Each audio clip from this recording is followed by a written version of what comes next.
Selamat petang dan salam sejahtera kepada hadirin yang hadir pada hari ini.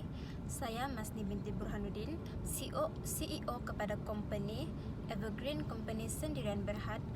Hari ini kita bertemu untuk membincangkan mengenai pelaksanaan amalan pengurusan hijau yang akan dilaksanakan di syarikat ini. Amalan pengurusan hijau ini akan dilaksanakan dari hari ini di syarikat ini. Oleh itu, saya akan terangkan terlebih dahulu apakah maksud kepada amalan pengurusan hijau ini sebelum kita telusuri dengan lebih jauh tentang amalan pengurusan hijau yang akan dilaksanakan di syarikat kita. Seperti yang kita tahu, amalan hijau semestinya berkaitan dengan alam sekitar. Oleh itu, pengurusan hijau maksudnya kita mencuba untuk mengurangkan atau meminimumkan kesan negatif daripada aktiviti syarikat kita sebagai manusia, pembangunan, aplikasi, produk, dan peralatan, serta sistem untuk memelihara alam sekitar kita daripada terus terjejas. Oke, terdapat beberapa objektif utama kita menjalankan amalan pengurusan hijau ini di dalam syarikat kita. Terdapat beberapa objektif kita menjalankan amalan pengurusan hijau ini di dalam syarikat. Yang pertama, untuk mengurangkan kadar penggunaan tenaga. Manakala yang kedua pula untuk meningkatkan kesedaran terhadap amalan hijau serta menggalakkan penggunaan teknologi hijau di dalam syarikat. Yang ketiga untuk menerapkan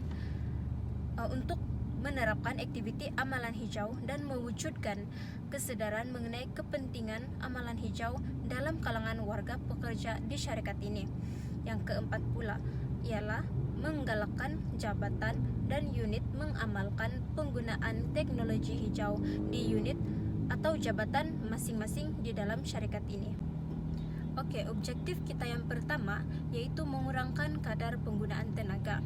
Kita semua mahu melakukan peranan kita untuk mengurangkan jejak karbon dengan cara tertentu. Secara relatifnya, penjimatan tenaga dilihat sebagai satu langkah mudah tanpa melibatkan kos yang tinggi dan dapat memberikan kesan jangka masa panjang ke arah kehidupan yang lebih lestari. Usaha penjimatan tenaga ini boleh dimulakan dengan melakukan audit tenaga di syarikat kita. Ini bertujuan untuk mengetahui corak penggunaan semasa dan keperluan sebenar tenaga bagi sesebuah struktur bangunan dalam menjalankan fungsinya yang minimum.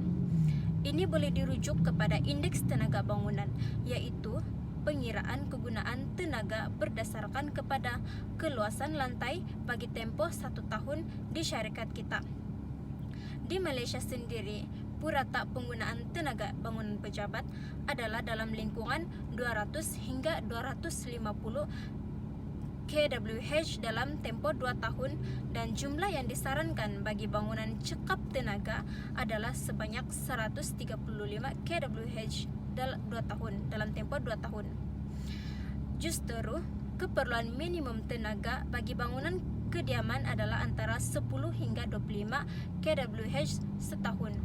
Setelah corak penggunaan semasa dan keperluan sebenar tenaga diketahui, matlamat dan strategi penjimatan tenaga dapat dirangka dengan lebih praktikal di syarikat kita.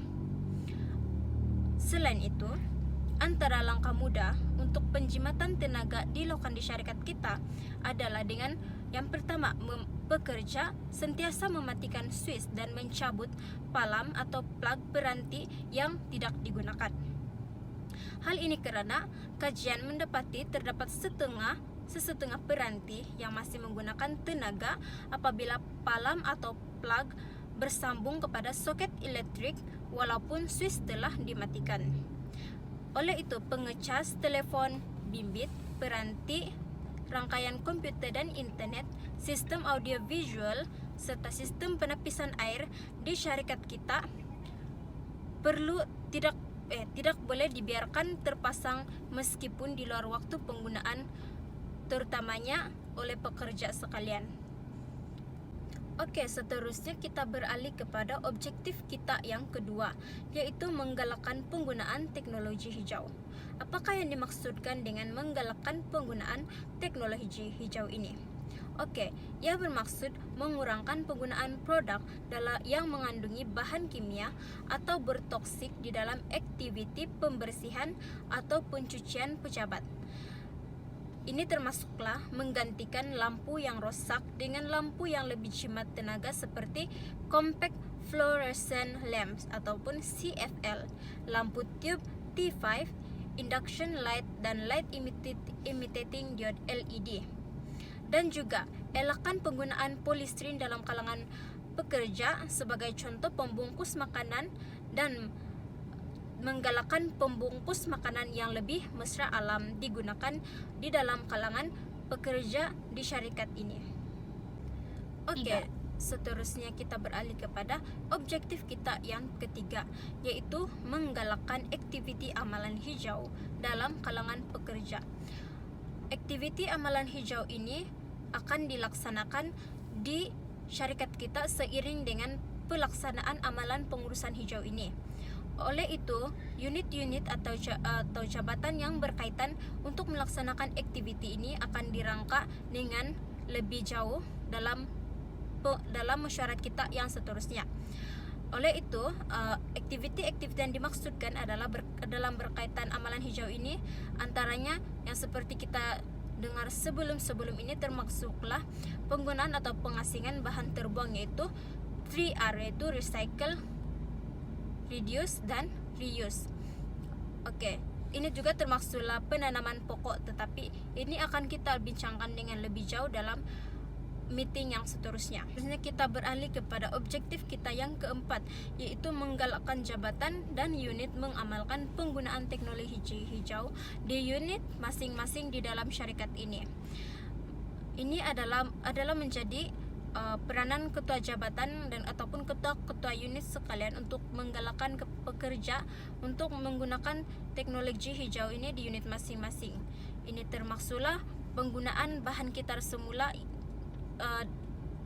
di unit masing-masing. Ini bermaksud pekerja mengurangkan penggunaan bag plastik dan lebih kepada mengamalkan penggunaan paper bag ataupun bahan kitar semula yang lain.